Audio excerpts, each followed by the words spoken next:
He didn't notice it at first. Overthinking never announces itself when it begins. It arrives quietly, disguised as responsibility. It starts with a simple thought. A replay of something that already happened. A conversation.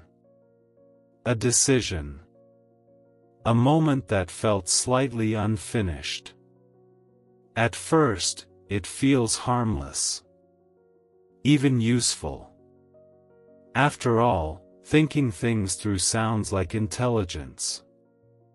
Caution sounds like maturity. Reflection sounds like growth. But over time, the thinking doesn't stop. It loops. The same thought returns again and again, each time slightly heavier than before. He would lie in bed at night, replaying the day. Not the whole day, just certain moments. A sentence he could have said differently. A reaction that felt wrong. A choice that now seemed uncertain. During the day, he functioned normally. He worked. He talked. He laughed. But inside his mind, there was always movement. A constant analysis running quietly in the background. This is how overthinking traps people. It doesn't feel like anxiety at first. It feels like control. The mind convinces itself that if it keeps thinking, it can prevent mistakes. Avoid regret. Stay safe. Psychologically, overthinking is not about finding answers. It's about avoiding uncertainty. The human mind struggles with not knowing. When something feels unresolved, the mind keeps returning to it, not to solve it, but to feel prepared. Prepared for what? For a future that hasn't happened.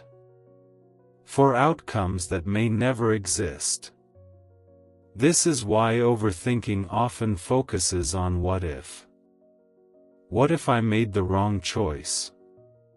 What if I missed something important? What if this leads to something worse? Each question creates another path for the mind to follow. And the more paths there are, the harder it becomes to stop. The man noticed that his overthinking increased during quiet moments.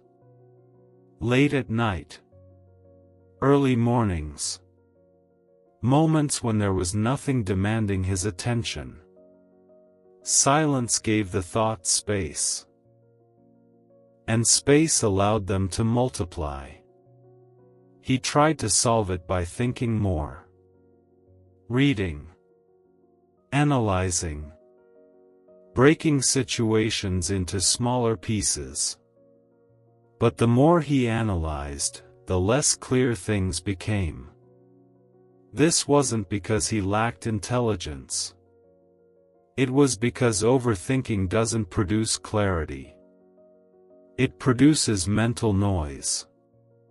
The brain was never designed to run endlessly without direction. Thinking is meant to be used, then released. But overthinking keeps the mind engaged without resolution. It's like revving an engine without moving forward. The body feels tense. The mind feels busy. But nothing changes. What most people don't realize is that overthinking is often a form of emotional avoidance. Instead of feeling uncertainty, the mind converts it into analysis. Instead of feeling fear, it creates scenarios. Instead of feeling discomfort, it seeks control. Thinking becomes a shield. But shields are heavy to carry all the time. The man realized this when he tried to remember the last time thinking had actually helped him feel better. He couldn't. Thinking had helped him feel busy. It had helped him feel like he was doing something. But it hadn't helped him feel calm. Overthinking creates the illusion of progress. The mind feels active, so it assumes it's being productive. But clarity doesn't come from constant thought. It comes from knowing when to stop. This is the paradox of overthinking. The mind searches for certainty in a world that doesn't offer it. And the more it searches, the more uncertain everything feels. At some point, thinking stops being useful and becomes self-perpetuating. The thought isn't being examined anymore. It's being repeated. This repetition slowly changes how a person experiences life. Decisions feel heavier. Simple choices feel risky. Moments that should be neutral feel loaded with consequence. The mind begins to treat every situation as something that must be figured out before it can be lived. And this is where people feel stuck. Not because they don't know what to do, but because they are thinking instead of experiencing. The man noticed that the moments when overthinking stopped weren't moments when he found the perfect answer. They were moments when his attention shifted elsewhere. When he was fully present. When he was engaged with something real. This was confusing at first. Shouldn't thinking be the solution? Psychologically, the answer is uncomfortable. Overthinking doesn't end with better thoughts. It ends when the mind feels safe enough to stop searching. And safety doesn't come from answers. It comes from acceptance. Acceptance that not everything needs to be solved immediately. Acceptance that uncertainty is part of being human. Acceptance that thinking has limits. Most people never learn this. They try to outthink overthinking. And that only strengthens the loop. Overthinking is not a lack of intelligence.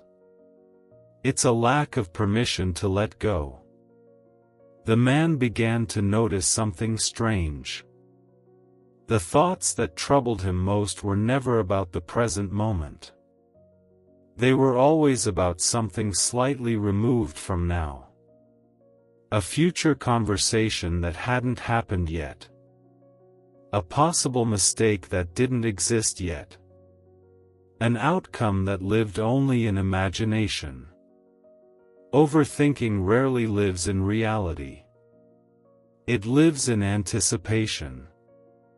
The mind keeps scanning for threats that might appear later, and it treats those imagined threats as if they were already real. This is why overthinking feels exhausting. The body responds as if danger is present, even when nothing is happening. Heart rate increases. Muscles tighten. Sleep becomes shallow. The mind stays alert. But alert to what? To uncertainty. The brain is wired to predict. In early human life, prediction meant survival. If you could anticipate danger, you had a better chance of avoiding it. But the modern world rarely presents physical danger. Instead, it presents psychological uncertainty.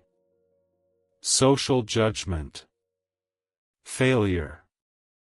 Regret. Loss of control. The brain doesn't understand the difference. So it uses the same survival system.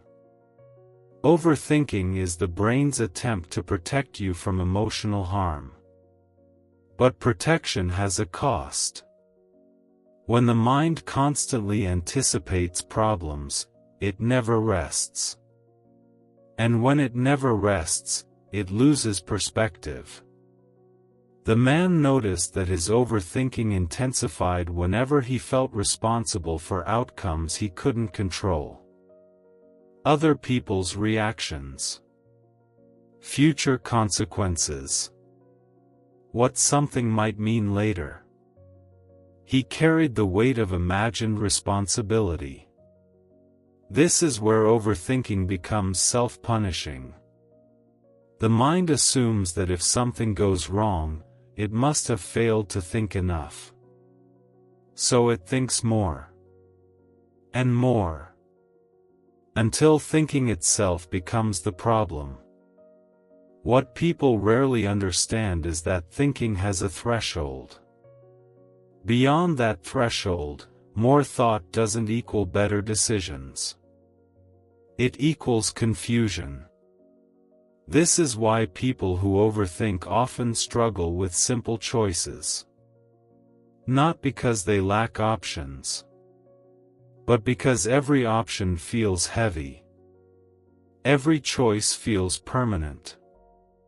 Every decision feels like it will define them. The mind exaggerates consequences when it is overstimulated. Small decisions feel large. Neutral moments feel critical. Every action feels like it needs justification.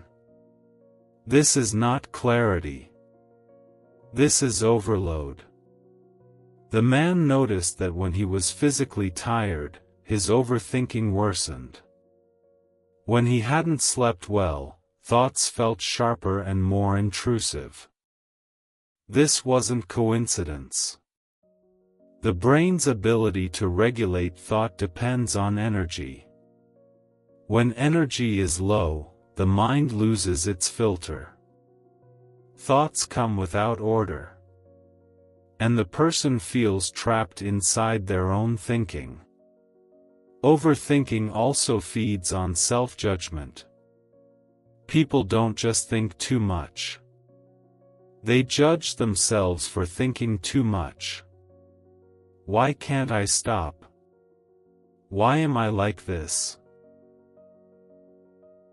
Why do others seem calmer? These questions add another layer to the loop. Now the mind isn't just overthinking life. It's overthinking itself. This is where people start believing something is wrong with them. But nothing is broken. Overthinking is not a personality flaw. It's a nervous system that doesn't feel safe enough to relax. The man discovered this slowly. Not through answers, but through moments. Moments when his thinking quieted without effort. When he was fully engaged in something physical. Walking. Building. Creating. In those moments, the mind didn't disappear. It simply stepped back. Because attention shifted from imagination to experience. The mind relaxes when it feels anchored in reality. This is why presence interrupts overthinking more effectively than reasoning. You cannot think your way out of overthinking. Because thinking is the tool that created the loop. What interrupts it is grounding. Feeling the body. Noticing the environment. Engaging with what is actually happening. This doesn't mean thoughts stop forever. It means they lose urgency. Overthinking thrives on the belief that every thought requires action. But most thoughts are just signals. They don't need solutions. They need permission to pass. The man learned that clarity didn't come from certainty. It came from tolerance. Tolerance for not knowing. Tolerance for imperfect decisions. Tolerance for discomfort. When the mind learns that uncertainty is survivable, it stops panicking. And when it stops panicking, it stops overworking. This is why people who heal from overthinking don't become careless. They become flexible. They stop demanding guarantees from life. They start responding instead of predicting. The mind was never meant to control the future. It was meant to navigate the present. And when it returns to that role, peace slowly follows. Not as silence, but as space. Space between thoughts. Space between reactions. Space to live. Overthinking doesn't end when you find the right answer. It ends when you stop believing every thought needs one.